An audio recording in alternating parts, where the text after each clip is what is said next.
Hey everybody, Flip and Dani here, founders of the Freedom Real Estate Group family of companies, and welcome to another episode of our podcast. And our podcast is called Freedom Through Passive Income. That's right. And today, this episode is called What is an Accredited Investor and How Do I Become One? That's right. Which is a very important question. We get this question a lot. Yes, very popular topic.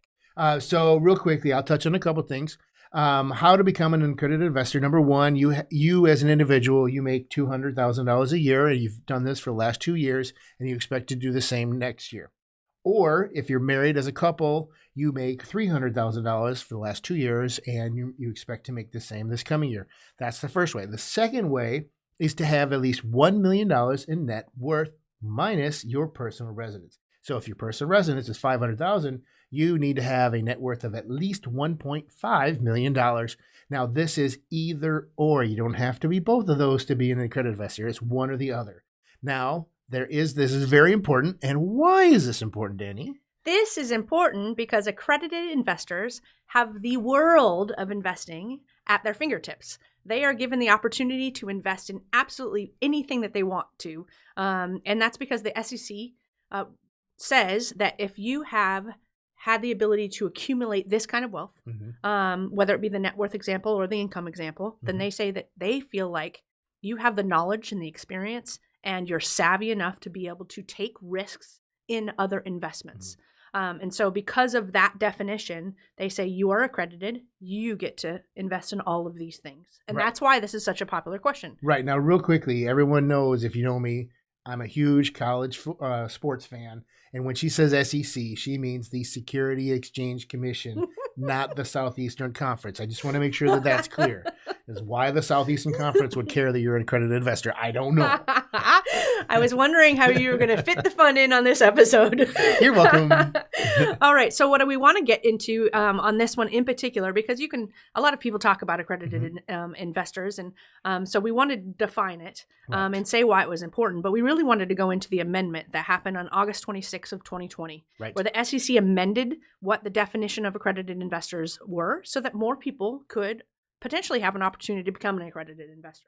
And so the first one is you can have a Series 7, 65, and 82. Not or, and. You can have these three licenses. They're financial licenses. These are financial licenses, yes. So if you have these three financial licenses, then you are qualified to be an accredited investor and to invest in all of these funds that we're talking about. But without all the net worth. That's right, exactly right. The second way is you can be a knowledgeable employee of a private fund, and you are accredited for that fund in particular. So we have employees that are talking to our investors and handling investor relations. And those employees that are talking about those particular funds, whether they have the first two qualifications or not, they are technically accredited and they can invest in these funds if it's an accredited investor only type of fund. Right? So that's another great one. Number 3, spousal equivalence. So let's just say you and I aren't married. We are, but let's say we aren't. We're living together. We have a long-term relationship. We expect to be together forever. I don't know that last one even matters, but you would be a spousal equivalent. Oh, so like common law type of thing. Yeah. So you and I together could pool our resources and funds to qualify for the accredited status. Now, I'm sure there's an expansion upon that definition that I don't know because I didn't research it. I bet there is. Yeah. So I would recommend anybody who thinks that they might qualify for something like this to start looking into it, maybe talk to an attorney to see if they would qualify to be an accredited investor under that new amendment. And then the last one, which isn't the only one, but I will mention this last one because there was a fifth one, I believe, in there that just didn't, it wasn't something that's very, very common, so I didn't want to add it to this podcast. But this last one might be somebody that's listening here. You can have an LLC or you can have a family office that has $5 million in assets. And if you have $5 million in assets and you are an LLC or a family office, then you qualify to be an accredited investor.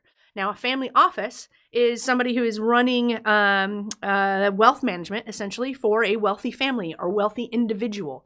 So that's not necessarily as common, but because that one of the bullet points was the LLC having $5 million and the family office was like 2 bullet points down. I was like, I'm just going to mention them both because you never know who's listening.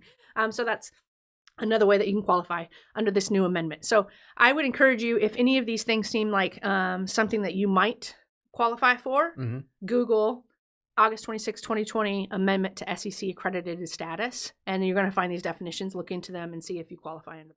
Right. And so the last thing that I wanted to mention was how do you know if it's a investment that requires only accredited investors?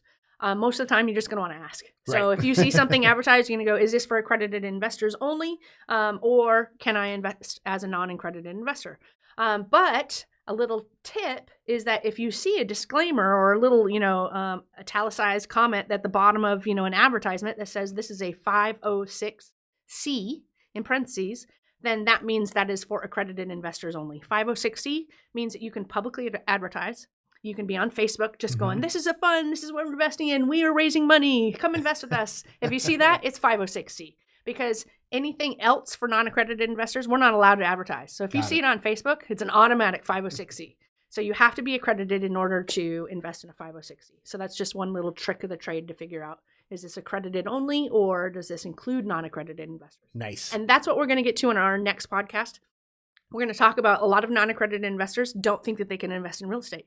And we're going to teach how you can invest in real estate and the different vehicles you can invest in, including syndications. And this is where a lot of people are like, I can't invest in syndications.